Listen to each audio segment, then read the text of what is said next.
Existe um mundo sem ansiedade? Uma boa pergunta para hoje é como viver no mundo de hoje sem viver a ansiedade. Fica comigo, porque esse é o tema de hoje e começa agora o Sub 40.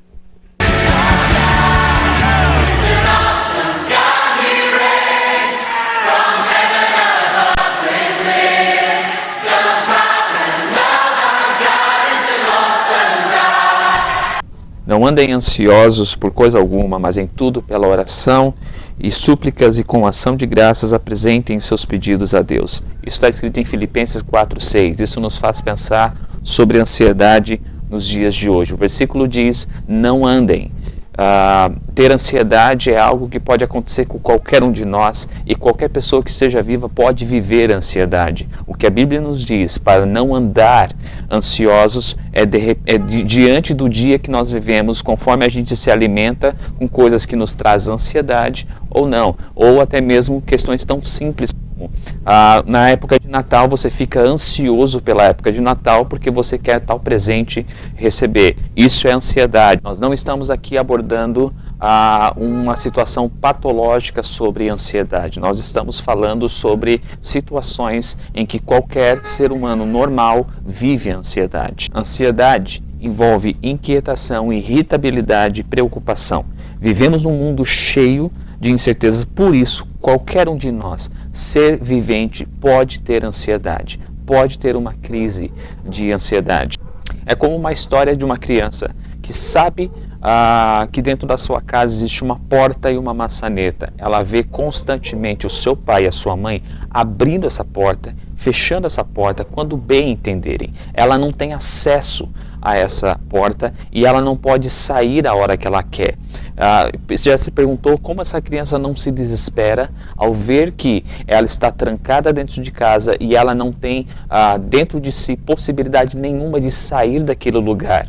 A única certeza que ela tem é que ela tem um pai e uma mãe que podem abrir essa porta e fechar essa porta quando bem entenderem, abrem quando é necessário e fecham quando também é necessário.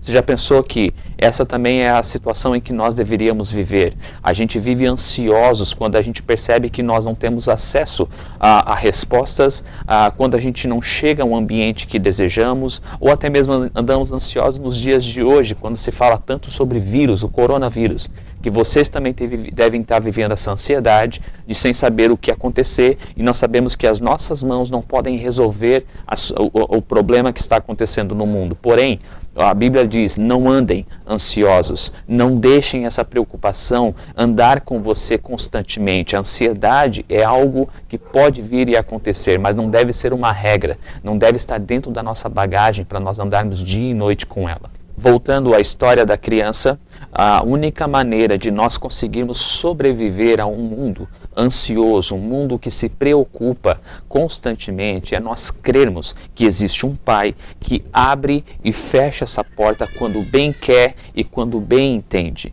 Nós não somos aqueles que decidem, nós somos aqueles que talvez clamam, mas não aqueles que vão e abrem a porta. Se nós entendemos que viver uma vida sem ansiedade é colocar a nossa confiança em alguém maior que nós, isso significa que viver sem ansiedade para nós cristãos é confiar num ser divino muito maior do que a gente, ou seja, Deus. Você consegue entender isso para a sua história? Você consegue viver esse momento da crise do coronavírus e colocar a sua ansiedade no Senhor? Você já parou para pensar sobre a palavra preocupação? Ela nos coloca, na verdade, duas palavras em uma, pré-ocupação. Nós antecipadamente nos preocupamos com uma ocupação que não deveria nos preocupar.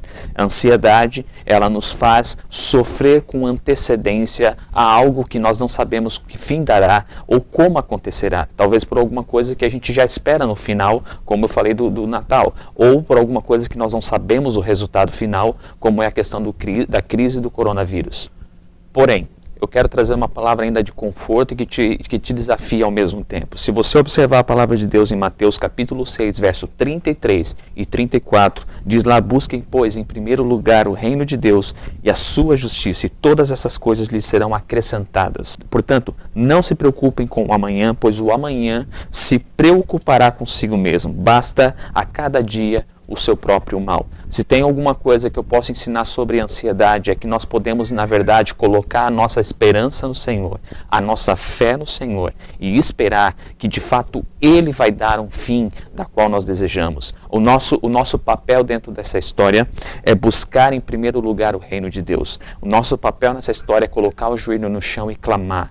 Nosso papel nessa história não é difamar histórias, difundir histórias que vão prejudicar pessoas, que vão deixar outras ansiosas, incluindo nós mesmos. Ao mesmo tempo em que pessoas estão hoje isoladas na sua casa e não estão se preocupando com o dia de amanhã, existe sim um povo que está orando e clamando de joelho no chão. Quem é você nessa história? Como você se retrata nessa história? Eu diria para você que aquilo que você está alimentando no seu coração pode atrapalhar a sua vida, porque ela pode te tornar alguém ansioso. Ansioso porque você não está livre para sair da sua casa a hora que você quer. Ansioso por causa das notícias que vão surgindo no mundo e você não sabe aonde está a verdade. Busque, em primeiro lugar, o reino de Deus. Na verdade, esse não é um tempo de nós termos mais tempo para assistir nossas séries na Netflix. Agora não estamos vivendo um tempo em que nós temos mais liberdade para fazermos o que bem entendemos, afinal de contas não precisamos estar na faculdade ou no trabalho. Esse é tempo de buscar o reino de Deus. O que você está enchendo a tua mala pode de fato dizer que as tuas ansiedades, as tuas preocupações do futuro ou a tua segurança por saber que há um Deus maior que pode abrir e fechar a porta quando bem entender, e você pode confiar nesse Pai. Onde você está depositando a sua expectativa dentro dessa pandemia? A sua expectativa está dentro do que Deus pode fazer? Você está confiando nesse Pai ou você está confiando naquilo que você pode fazer? Há uma responsabilidade de ficarmos em casa, mas ainda assim a função do cristão em casa não é simplesmente se afastar do mundo lá fora ou de abrir mão de viver em sociedade. A função do cristão em casa é poder ter a oportunidade de clamar a um Deus que é aquele que está abrindo e fechando a porta. Esse foi o Sub 40 de hoje e eu espero que você tenha entendido essa mensagem. Que Deus te abençoe. Até amanhã.